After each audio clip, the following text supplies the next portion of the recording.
芦田内閣が昭和電工疑獄事件によって総辞職すると、自然と人々の関心は次の総理大臣は誰になるのかという点に集まっていきます。ここで名乗りを上げたのが吉田茂でした。吉田は満を持して政権への復帰を目指していきます。ところがこれを面白く思わなかったのが GHQ の民政局でした。民政局は片山内閣、芦田内閣の時代に社会党や民主党と手を組むことで日本の占領政策の主導権を握っていた部署です。しかしここで吉田茂が総理大臣になればその主導権を失うことになります。よって民政局は吉田内閣を阻止しようと考えました。そして目をつけたのが同じ民主自由党の幹事長である山崎武です。民政局は山崎を次の総理大臣として推薦しました。山崎自身も民主党や社会党の支持が得られるのであればと考えてその気になっていきます。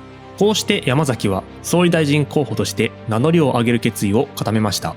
この動きを受けて民主自由党の内部では次第に吉田茂の下では我々に政権が回ってこない。我々が政権を取るためには吉田を棚上げする必要があるという意見が増えていき、党内の空気は徐々に不穏なものになっていったのです。しかしこれに対して吉田茂も反撃を開始しました。吉田は GHQ の目的は日本を民主化することのはずである。民主的に選ばれた総裁を差し置いて幹事長を総理大臣にするなどありえない。万が一そんなことが起きれば私はその事実を全世界に訴え民主主義のために戦う。たとえ殺されようとやるべきことはやると主張したのです。このような強い姿勢を示すことで吉田は党内部の反乱を抑え込みました。そしてその後吉田はマッカーサーと会談。総裁は私だ。なぜ幹事長に総理大臣をやらせるのか。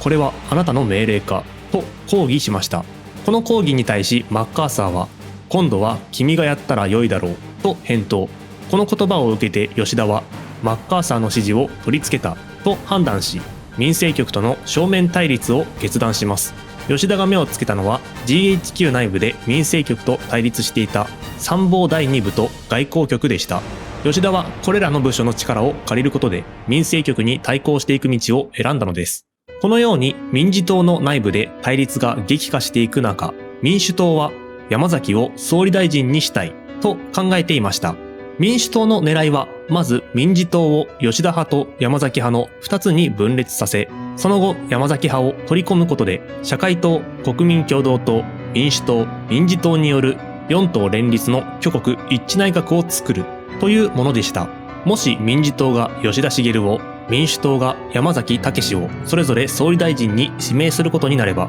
当時の国会の構成上大きな注目を集めるのが社会党でした。社会党が吉田を支持すれば吉田茂が総理大臣、社会党が山崎を支持すれば山崎武が総理大臣になるという、まさに社会党がキャスティングボードを握る局面だったのです。この状況を見た吉田茂はこれはまずいと判断し、どうすれば主犯指名を確実にできるだろうかと考えました。その末に吉田がたどり着いた結論は、山崎から主犯候補としての資格を奪えばよいというものでした。こうして民主自由党内部では山崎武に対する説得が行われます。その結果、ギリギリのところで山崎は議員を辞職しました。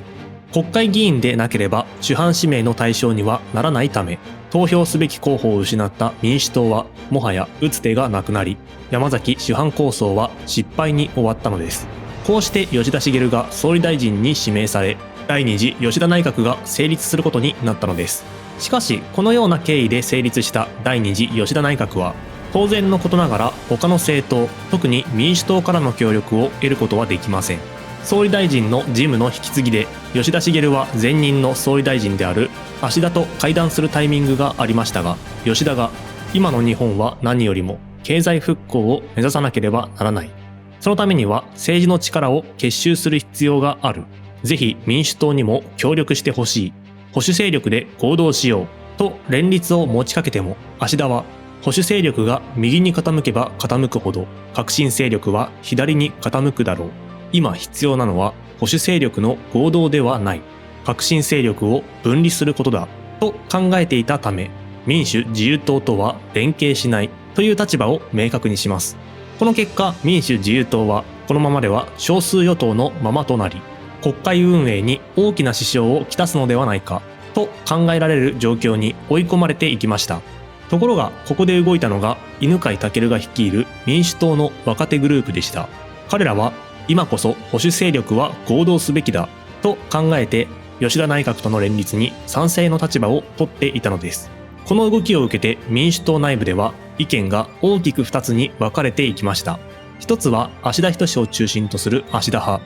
もう一つが犬飼毅を中心とする犬飼派です。芦田仁は保守合同にはタイミングが重要だ。どうか党が分裂しないようまとまる努力をしてほしいと懇願しましたが、昭和電工疑獄事件の影響で芦田の党内での発言力は大きく低下しており、とうとう総裁の辞任にまで追い込まれ、犬飼毅が総裁に就任します。こうして民主党は保守合同に前向きな路線へと大きく舵を切っていくことになったのです。一方その頃、吉田茂は少数与党のままでは国会運営が難しい。今こそ選挙に打って出るべきだと考えていました。というのもこの頃は昭和電工疑獄事件の摘発が次々と進められている真っ最中であり、この状況で選挙を行えば社会党、国民共同党、民主党にとっては不利な選挙になる可能性が高かったからです。そのため吉田茂は今選挙を実施すれば民自党に票が集まるだろ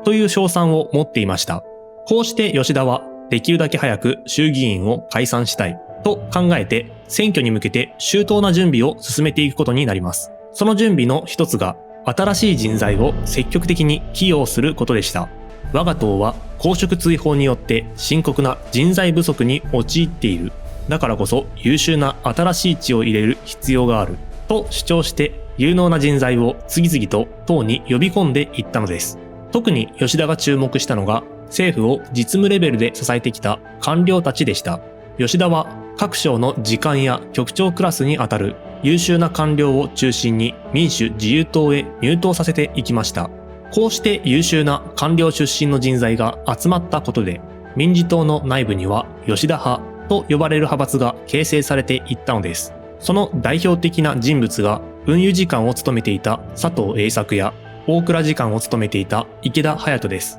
しかし、このような吉田の人事は従来から政治家として活動してきた民自党内部の人々に不満を生み出しました。我々は政治に人生をかけてきた。なぜ突然出てきた官僚が重用されるのだ。このような不満を背景に吉田派に反発する勢力が次第に結集していきます。これが後に党人派と呼ばれる勢力となっていくのです。このような対立を抱えながらも吉田茂は党人派に構っている余裕はない。選挙が全てを解決するという考えのもと衆議院解散に向けて動き始めました。衆議院の解散については日本国憲法7条で天皇は内閣の助言と承認により衆議院を解散すると定められています。よって吉田茂は内閣総理大臣として助言と承認を行えば天皇によって衆議院を解散できると考えていたのです。ところがここで待ったをかけたのが GHQ の民政局でした。民政局は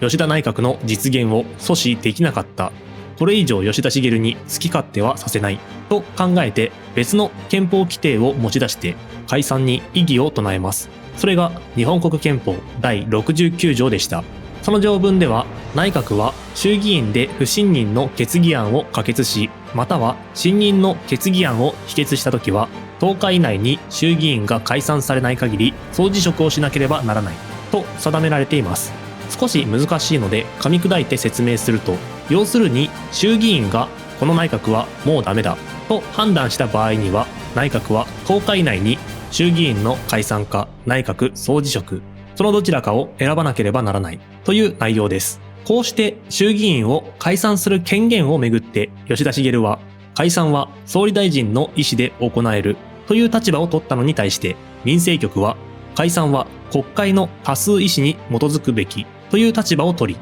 両者は正面から対立するようになります。当時の野党としても昭和電工疑獄事件によってイメージを大きく悪化させていたため、今解散されると選挙では不利になると考えて、できるだけ解散を引き延ばそうとし、民政局の意見を支持していきます。こうなると吉田茂はこの対立を何とか調整する必要に迫られました。そこで吉田が目をつけたのが国家公務員法の改正問題でした。この国家公務員法改正は芦田内閣の時代に決定されたもので、国家公務員の給料を引き上げるという内容でした。しかし当時の日本の厳しい財政状況を考えるとなかなか実現が難しい問題であり、吉田内閣としては現実的ではない。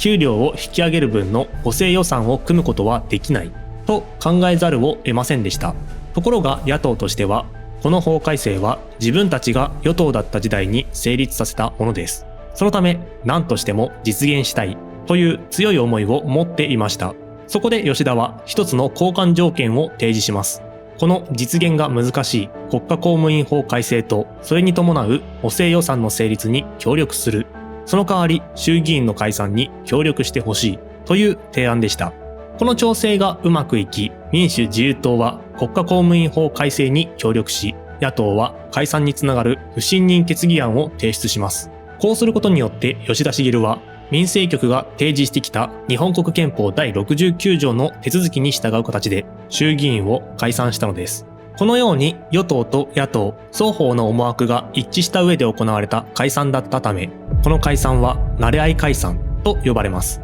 こうして衆議院が解散すると選挙が実施されます。その結果は民主自由党が単独で過半数の議席を獲得するという圧勝でした。これは戦後に結成された政党としては初めての出来事であり、ついに戦後の日本に本格的な権力基盤を持つ総理大臣が誕生することになったのです。一方で中道3党は予想通り大敗します。特に社会党においては委員長の片山哲と書記長だった西尾末広、その両者が揃って落選するほどの壊滅的な惨敗でした。つまりこの選挙はそれまで中道政党を支持していた人々が片山内閣、そして芦田内閣の政治に失望し、右の民主自由党、あるいは左の共産党に割れるという結果となったのです。中道政権に失望した日本国民は、この選挙を通じて右と左に大きく分散していくことになりました。